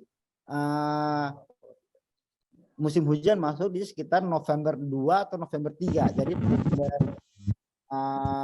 Perserian 2 tanggal 11 sampai sekitar tanggal 20 dan November 3 tanggal 21 sampai akhir bulan kayak gitu Pak. Jadi di wilayah TTU sendiri secara keseluruhan itu memang masuk di bulan November. Jadi kurang lebih begitu Pak dari Dinas Pertanian. Ya, gitu Pak. Mungkin kalau memang Bapak belum paham bisa tanya lagi, silakan Pak. Paham. Terima kasih, Pak. Ya, jadi kurang lebih begitu Pak ya. Senang kalau Bapak bisa memahami apa yang kami sampaikan. Jadi kedepannya ketika Bapak membaca informasi iklim yang kami keluarkan atau musim hujan atau musim kemarau, Bapak bisa melihat dari peta dan keterangan yang ada di peta tersebut. Nah, yang berikut dari pertanyaan Bapak tadi soal hujan, apakah hujan yang selama bulan November Desember itu berapa hari? Nah, sebenarnya kalau kami dari BMKG sendiri itu biasanya hampir tiap hari itu ada sering mengupdate informasi curah hujan Pak. Nah, di situ Bapak Ibu mungkin sering mendapatkan WA dari teman-teman. Biasanya informasi perkiraan cuaca itu biasanya hampir setiap jam itu selalu diberikan. Jadi Bapak Ibu bisa melihat informasi terbaru dari teman-teman BMKG Stasiun Meteorologi Altari Kupang yang setiap jam merilis informasi tersebut gitu Pak. Mungkin begitu saja Pak. Dari saya ucapkan terima kasih. Baik, tadi jawabannya. Maaf, terima kasih. Terima kasih Pak. Baik, itu jawaban dari Pak Indra. Mungkin dari Pak Supari BMKG Pusat bisa menambahkan. Tadi pertanyaannya adalah bulan Desember itu diperkirakan berapa hari hujannya. Kemudian di bulan Januari berapa hari hujannya. Apakah BMKG bisa memperkirakan sampai hari hujannya itu ada berapa di tiap-tiap bulan seperti itu.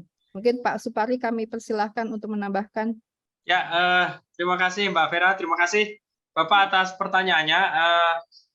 Secara konsep bisa Pak, tapi memang begini, kalau kita perkiraan musim, perkiraan iklim, di mana jaraknya lebih dari 2 minggu, itu kita memperkirakan statistik, bukan memperkirakan event. Maksudnya begini Pak. Jadi misalnya sekarang kita di bulan September, bulan November hujannya seperti apa? Model bisa menghitung hujannya itu terjadi di tanggal berapa. Tapi sebetulnya dalam konteks perkiraan iklim, kalau jaraknya panjang itu yang valid adalah statistiknya, ukuran dalam total sebulannya berapa gitu. Event-event kejadian di dalam bulan-bulan itu mungkin akan nilai akurasinya tidak cukup baik gitu, sehingga itu mengapa kita tidak membuat perakiraan detail eventnya untuk jangka yang panjang. bulan Desember tanggal hujannya terjadi tanggal berapa saja gitu. Nah itu akurasinya akan rendah karena ilmu iklim itu menangkap statistiknya saja, tapi tidak menangkap event-event. Meskipun kalau dipaksakan ditanya ya bisa karena perhitungan ya, perhitungan tuh ada matematisnya gitu, bisa dihitung. Tapi sebetulnya yang kita percaya adalah nilai statistiknya atau nilai akumulasinya. Jadi demikian mungkin penjelasannya.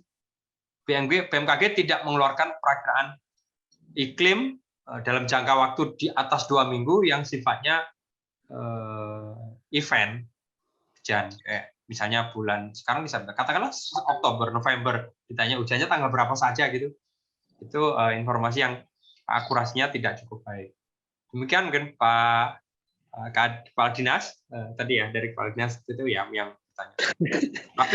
Tapi kalau yang bisa kita lakukan adalah pendekatan-pendekatan, misalnya pada 10 hari pertama di bulan yang akan datang terkumpul hujan berapa harinya, atau apalagi kalau ditanya pada hari apa saja gitu, itu akurasinya akan rendah. Demikian Pak. Terima kasih Pak. Baik, terima kasih Pak Supari atas tambahannya. Ini ada pertanyaan lagi dari penyuluh pertanian P3K Pemprov NTT. Kami dari PP Desa Binaan bahwa sekarang kita sudah memasuki MT Okmar. Bahwa petani sangat menanti informasi perkiraan cuaca untuk memasuki MT. Petani dengan kekhawatiran kapan bisa memulai tanam komoditi pertanian dengan perkiraan hujan dan angin. Apalagi petani lebih dominan menanam jagung dengan pola kemitraan dengan bank. Sehingga kami mohon Bapak Ibu di BMKG bisa menginformasikan perkiraan musim hujan. Ini berarti terkait musim tanam. Apakah nanti mungkin bisa diperjelas oleh Pak Indra terkait musim tanam dan awal musimnya kita. Silahkan Pak Indra. Baik, terima kasih. Saya coba share screen lagi.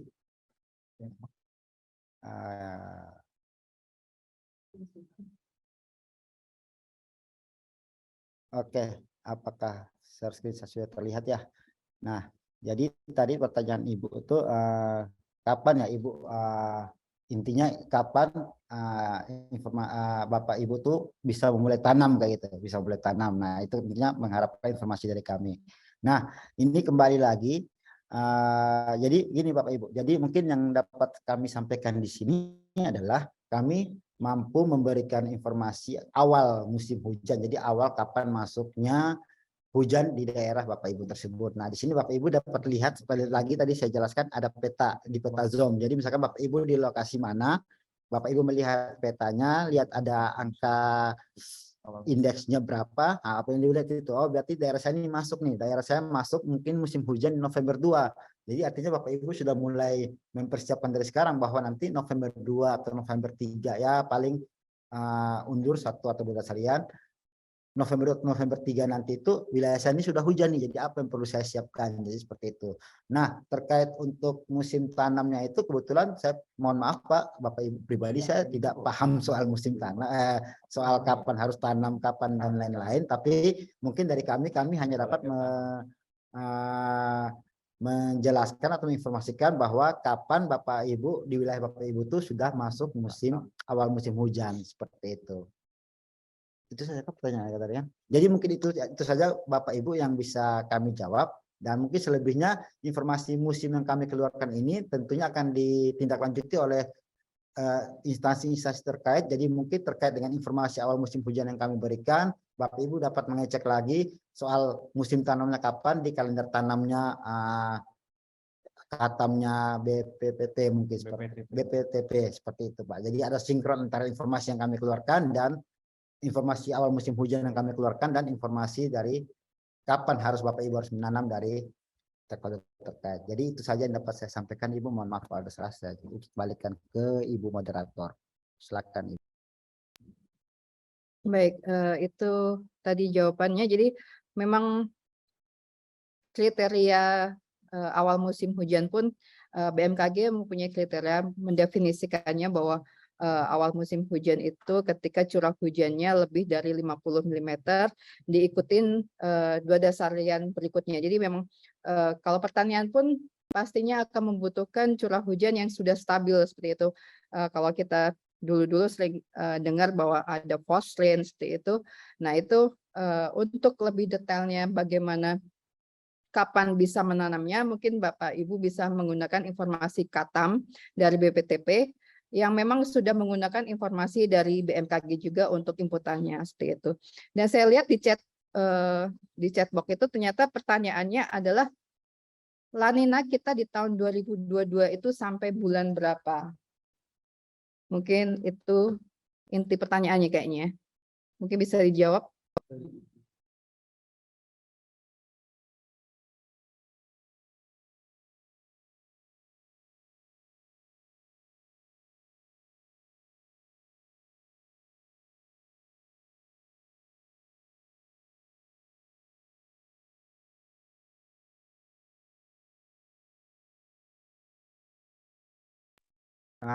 Izin Bapak Ibu, tadi yang pertanyaannya La Nina ya. La Nina sampai kapan gitu kan. Nah, aduh.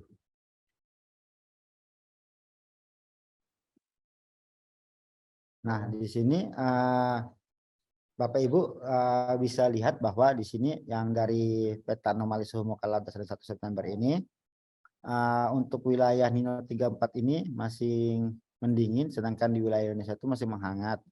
Nah, itu menunjukkan bahwa di bulan update dasar 1 September ini masih terjadi kondisi La Nina moderate.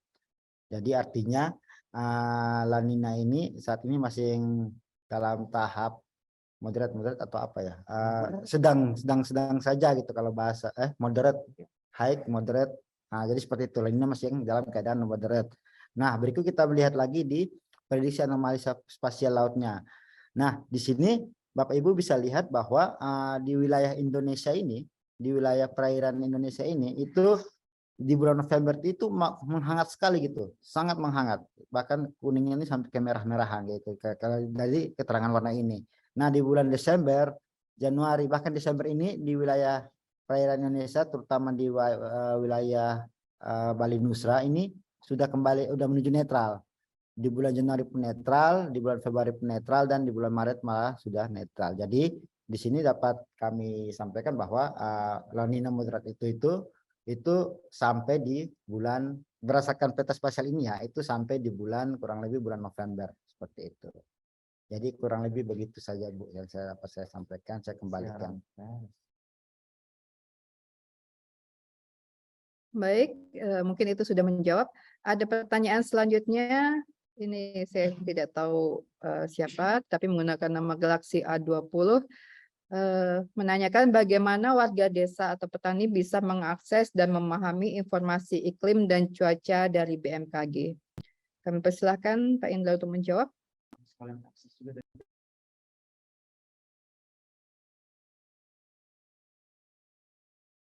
Oke. Tes. Oke. Baik. Jadi Bapak Ibu ketika mau mengakses informasi kami ya, jadi kami dari Stasiun Klimatologi Nusa Tenggara Timur ini sebenarnya setiap 10 hari minimal itu kami mengeluarkan informasi di mana ada informasi hari tanpa hujan dan peringatan kekeringan maupun peringatan hujan ekstrim. Nah, Bapak Ibu bisa mengakses informasi kami itu mungkin bisa melalui WA yang mungkin yang sudah kami share undangan kemarin, atau mungkin di sosial media kami. Biasanya kami kalau untuk informasi rutin itu kami sering men-share-nya di Facebook kami dengan Staklim NTT atau Staklim Nusa Tenggara Timur. Dan ketika Bapak Ibu mungkin mau lebih memahami lagi soal istilah-istilah yang kami keluarkan itu, mungkin Bapak Ibu bisa melihat di website kami yang di sini staklim_ntt.bmkg, atau bisa melalui ruangbaca.iklimntt.id seperti itu. Nah, kalau untuk memahami informasi sendiri pun biasanya kami juga selain mengeluarkan informasi rutin yang berupa naskah, kami juga mengeluarkan informasi yang biasanya berupa grafis. Nah, diharapkan bahwa Bapak Ibu dapat lebih memahami informasi yang kami keluarkan dari banyak penampilan visualnya atau mungkin kata-kata yang lebih sederhana kan, atau mungkin ada istilah-istilah yang misalkan kita sampaikan istilah tapi kita juga menjelaskan definisinya seperti itu. Jadi Bapak Ibu dapat memahami juga selain dari informasi yang kami rilis juga dapat memahami dari istilah-istilah BMKG yang coba kami sederhanakan dan kami memasyarakatkan seperti itu. Jadi mungkin di sini Bapak Ibu bisa lihat di Facebook, Instagram, dan YouTube kami dengan nama Stasiun Klimatologi Nusa Tenggara Timur, dan website kami staklim_kupang.ntt.bmkg.id atau di ruangbaca.iklimntt.id. Jadi itu saja yang dapat saya sampaikan. Baik, terima kasih. Jadi saya juga ingin menambahkan, mungkin yang disebutkan Pak Indra itu adalah ketika teman-teman petani ini bisa menggunakan HP yang bisa terkonek ke internet gitu. Tetapi mungkin kami dari BMKG sendiri meminta perpanjangan tangan dari para PPL. Jadi kita sebenarnya juga punya grup-grup yang isinya adalah info publik untuk baik kepala dinas, kemudian ada PPL yang hasil binaan kami seperti itu kami mengharapkan bisa sampai ke petaninya. Jadi para PPL atau Dinas Pertanian atau BPBD sebagai perpanjangan tangan untuk kami untuk sampai ke tingkat yang paling rendah di masyarakat, yaitu petani seperti itu. Dan bagaimana memahami informasinya, mungkin memang kita BMKG sendiri memang masih secara menginformasikan baik informasinya itu masih teknis sekali gitu, tapi kita juga punya kegiatan-kegiatan seperti sekolah lapang iklim seperti itu adalah kegiatan yang untuk menjembatani bahwa istilah-istilah teknis itu bisa dipahami dengan menggunakan istilah-istilah sehari-hari yang digunakan oleh masyarakat seperti itu. Dan mungkin ini juga karena ini dari Pikul ya. Jadi Pikul dulu kita juga punya kerjasama dengan Pikul juga, bagaimana Pikul menerjemahkan informasinya kita untuk nelayan juga seperti itu. Dan mungkin ini adalah kesempatan kita untuk berkolaborasi dengan semua stakeholder baik NGO maupun dinas instansi pertanian seperti itu untuk bisa informasinya sampai ke petani-petani seperti itu. Baik, mungkin melihat waktu juga, mungkin kita cukupkan untuk sesi tanya jawab ini. Mungkin saya kembalikan ke nanti dengan nanti akan disampaikan closing statement oleh Bapak Kaslim atau Pak Kabal atau Pak Supari. Nanti setelah saya kembalikan waktu ke MC. Terima kasih.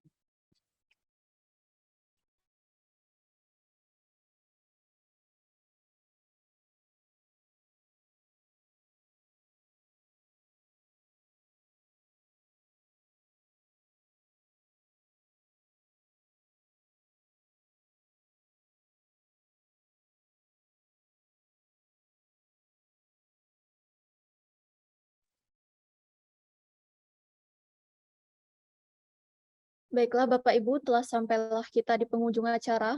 Kami ucapkan terima kasih telah berpartisipasi dan setia menyimak hingga akhir acara. Kami mohon untuk mengaktifkan kamera karena akan dilakukan sesi foto bersama.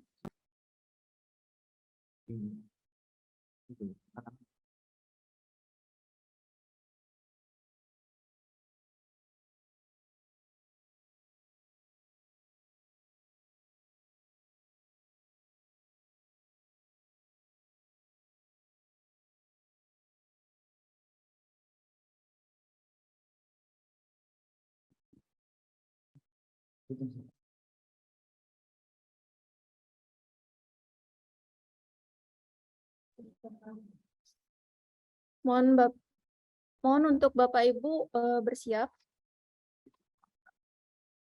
Jangan lupa untuk mengaktifkan kamera.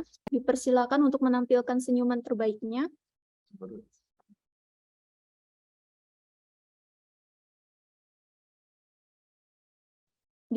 Dimohon operator untuk bersiap screenshot.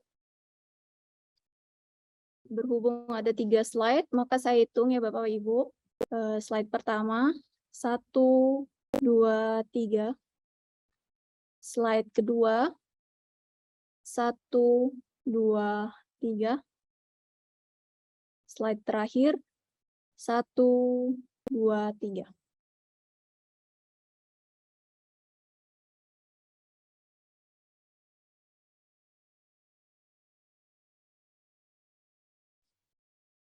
Demikian serangkaian acara press release perakiraan musim hujan wilayah Provinsi NTT 2022-2023 pada hari ini. Terima kasih saya ucapkan kepada Bapak Ibu stakeholder, Bapak Ibu akademisi, serta rekan-rekan media yang telah hadir. Semoga informasi yang kami sampaikan dapat bermanfaat bagi Bapak Ibu semua, utamanya dapat mempersiapkan diri menghadapi musim hujan, agar kita semua dapat meminimalisir segala bentuk kerugian yang biasa ditemui di periode musim hujan.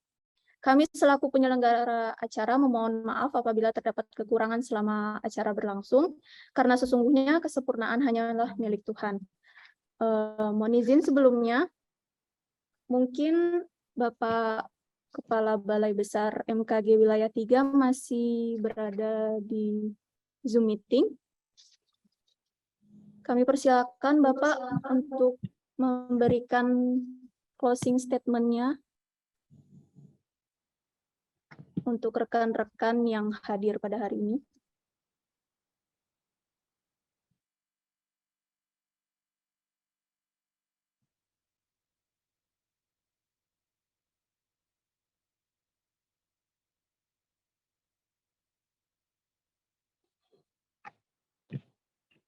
Mohon izin Bapak, apakah Bapak Cahyo Nugroho masih berada di Zoom meeting?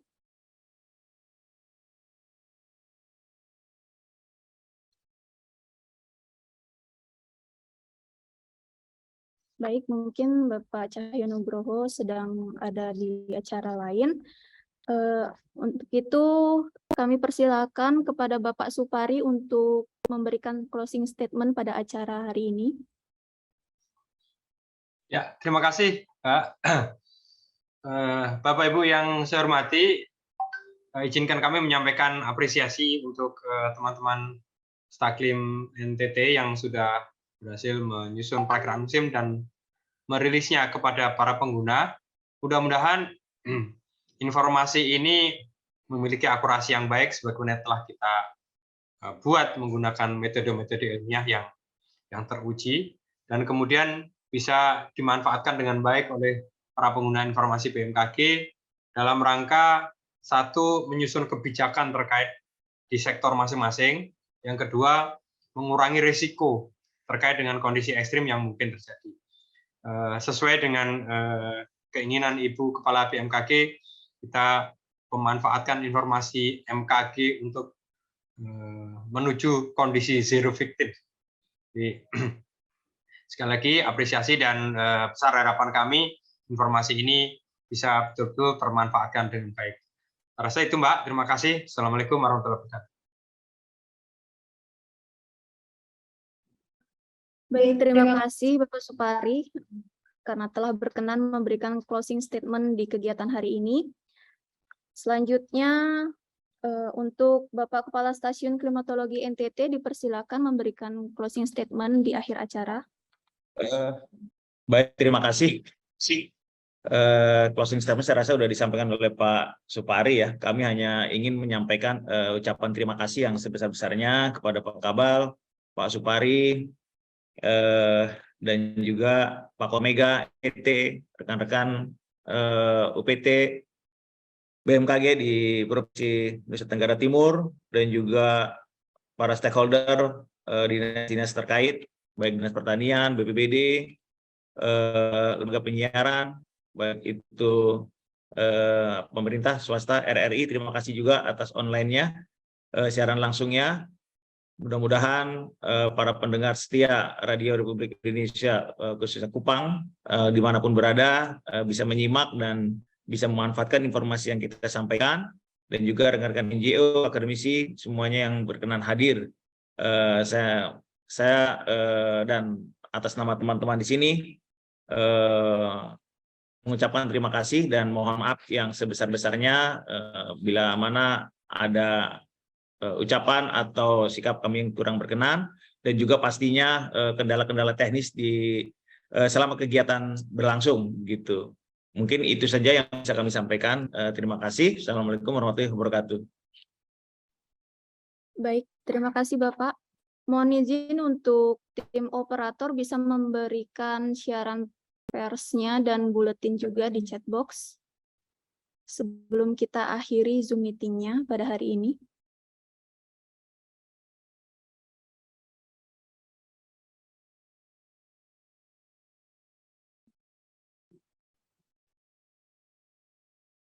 Untuk bahan materinya dapat Ibu akses di link yang tersedia yang sudah diberikan oleh operator.